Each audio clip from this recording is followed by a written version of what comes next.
Hello, how's it going? I hope you're having a great day. I wanted to talk today about how do we continue to move forward when life beats us down, um, with goals, with just trying to find our happiness, regardless of what's happening around us. So that's what I wanted to just tap on a little bit today. I'm not going to go too deep with it because you can go really deep with it. You can. But in this case, I wanted to talk about like when you have a goal, okay, part of this work isn't just working on goals, like how to move forward, what do I want to create? It's also about purging the things that have stopped us from doing so, okay? Whether those are belief systems, programming that has been taught to us either by our family, society, or even by our own misperceptions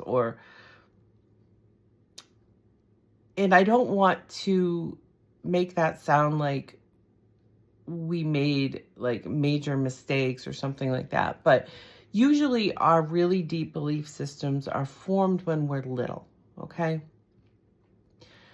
Our brains aren't even completely developed until like our mid-20s. So that's why and I've said this before, that's why they say don't make major life decisions like the things that you can't easily turn around until you're at least through your mid-20s.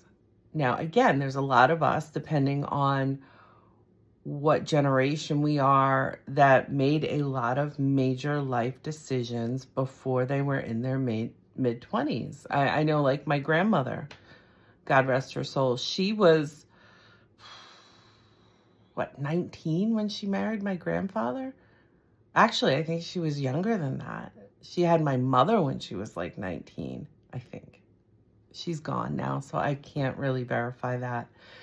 But in any case, yeah. I mean, but that was the way things were done back then. So again, it's not always a perceived choice, okay? Sometimes we are a product of the environment in which we're born into. I don't even want to say sometimes. That's always something we're working with or trying to work against. I don't know, depending on what the environment is and how that interacts with your values and you as a human being. Because there's always been rebels. Since the beginning of time, there's always been those people that push against the system, okay? Whatever the system may be. Some of them are our heroes and heroines, right? The people that we have looked up to that have stood against the man, or however you want to put it. Everyone's different. There are some people that look down on people like that and say, well, why would you go against the system? Or why would you go against the way things should be, right? Shaming. That's something that only you as an individual could ever answer, okay? It's not necessarily, in my opinion, right or wrong what you choose for your life, okay? You blur boundaries when you start imposing that onto others and making their lives more difficult because it doesn't, or because the choices they're making don't jive, if you will, with your choices or your belief systems. But in any case,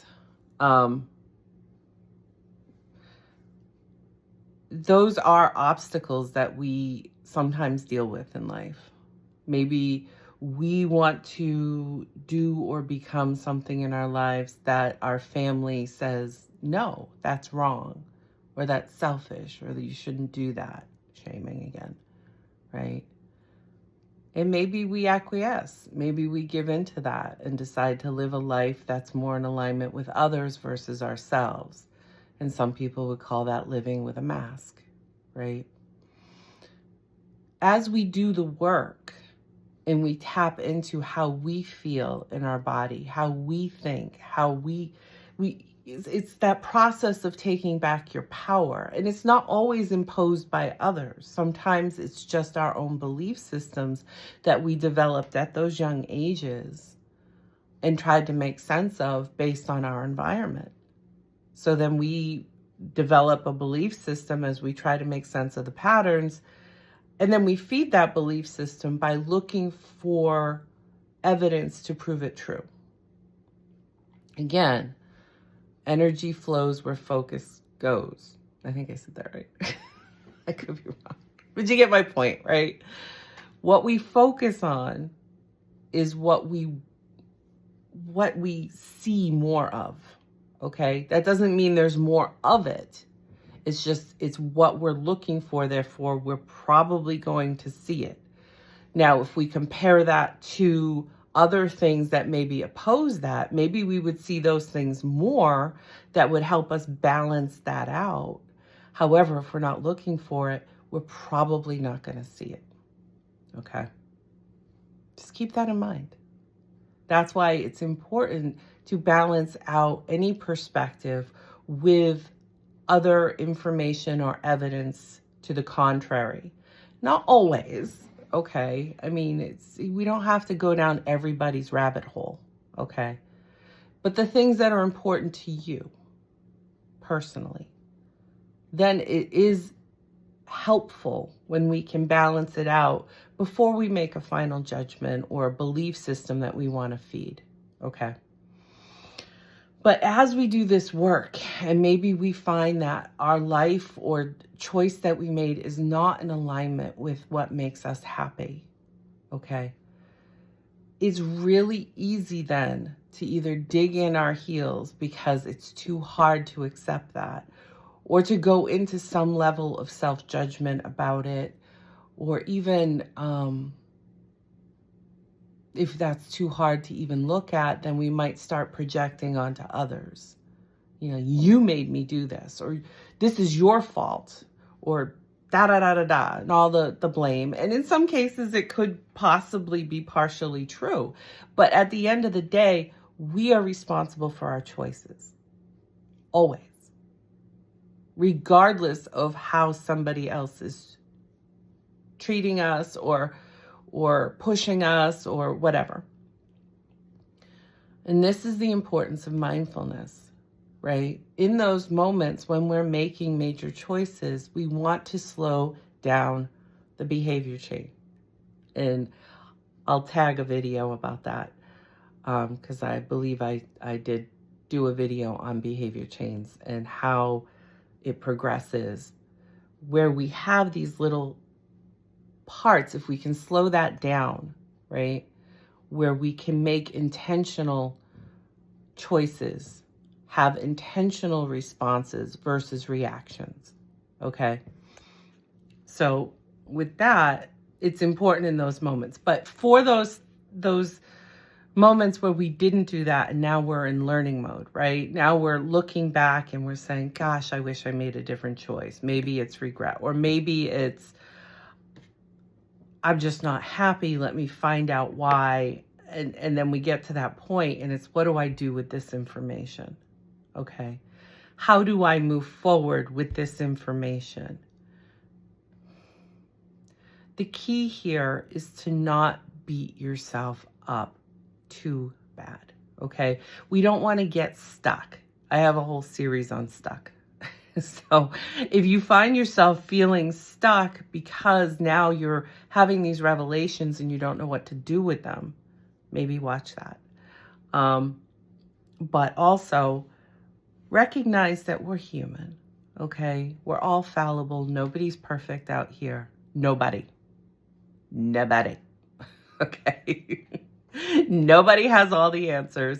You're going to resonate with those that are more in alignment with where you're at, okay? Or what you're trying to achieve. But nobody has all the answers, okay? You have to find your own answers, and that's part of taking back your power. What resonates with you, okay? where it's not harming others. That's key, because there's a lot of, sorry, itchy nose. There's a lot of false beliefs that we all hold here and there, where it makes us feel like we have to ostracize others, or they're not good for me. And sometimes people aren't necessarily good for you, but that doesn't make them evil or bad. Okay, they may do evil or bad things. Okay, but one of the first things I always try to teach people is, don't identify with your challenges. Okay, own them, self-accountability. Change them if they're harmful to you or others, but don't identify with them. Behaviors are, like we tell our children, that was a naughty behavior, but that doesn't make them a naughty person. Because when we start identifying with labels or things that, anything like that, especially if it has a negative connotation, then usually we're going to lower our standards to fulfill that self-fulfilled prophecy, if you will, if we are identifying with it, therefore feeding the belief system that this must be true. I used to have that conversation. I think I've mentioned that in one of my videos too. When I worked in substance abuse, I had, every once in a while, I would have a client that would refer to themselves as a, and I don't even like the word because it's not a nice word, but as a junkie. Okay. And my thing is why would you identify with the piece of you that you're actually actively working on trying to evolve through, right?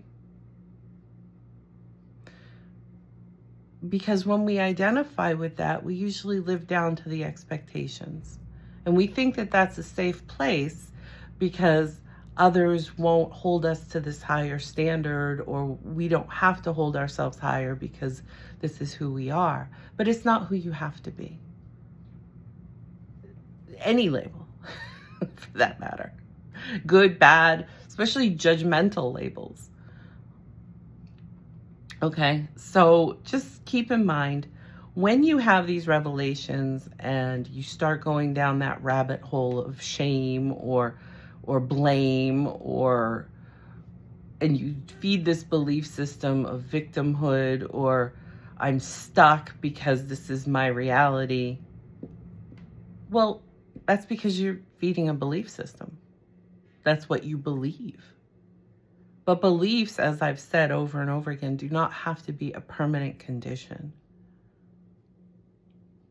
We've all had things that we believed when we were little that we don't necessarily believe in now. Okay?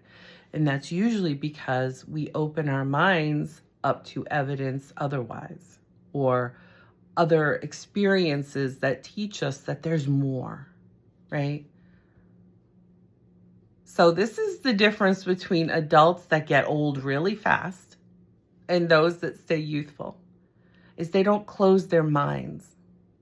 Those that stay youthful to some degree are curious still about their environment, curious about life. They don't think they have all the answers. Stay curious, my friends. Stay curious. That's why travel can be so helpful, or, yeah, helpful in life, to stay curious, because there's so many cultures and belief systems outside of your own myopic bubble. Okay? And you don't even have to go out of your country to experience that. Just go out of your bubble.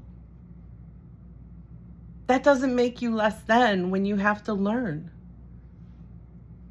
Treat learning with I get to, not that I have to, right? Treat everything that way.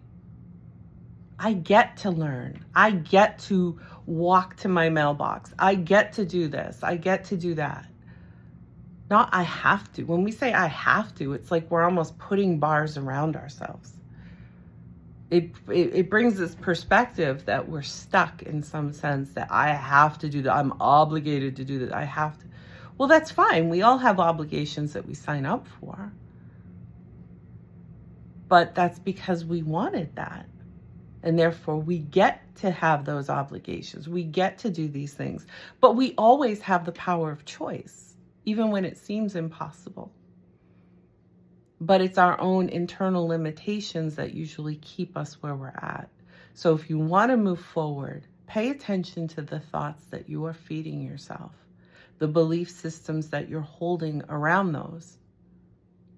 And that's how we do the work. And as you discover those things, remind yourself that you didn't have that information before. As you're learning, because as we learn, we are learning new information, and therefore we can now revisit certain things from a new, fresh perspective. Again, curiosity. What can I learn from this? How can I apply this to my movement forward? Instead of condemning yourself out of blame, out of shame, out of judgments that don't have to exist. Learn. Yes, discern the information, but don't hate yourself or others because of what you learn from it. Apply it so that you can make better choices moving forward. And then make the choice to move forward. It is a choice. As a wise teacher said to me, everything is a choice.